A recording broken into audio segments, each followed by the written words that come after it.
رؤية الإبرة في المنام هي دالة للعازب على الزوجية وللفقير على ستر الحال، ومن رأى خيطا في إبره فإن شأنه يلتئم ويجتمع له ما كان متفرغا من أمره، ومن رأى أن الإبرة التي يخيط بها انكسرت أو انتزعت منه فإن شأنه يتفرغ ويفسد أمره.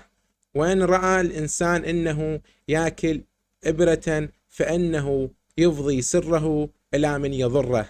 ومن خيط ثيابا للناس فإنه ينصحهم ويسعى للصلاح بينهم، لأن النصاح في لغة العرب هو الخياط، والإبرة هي المنصحة، والخيط هو الناصح.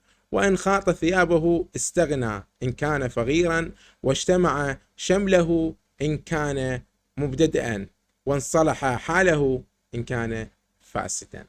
هذا والسلام عليكم ورحمة الله.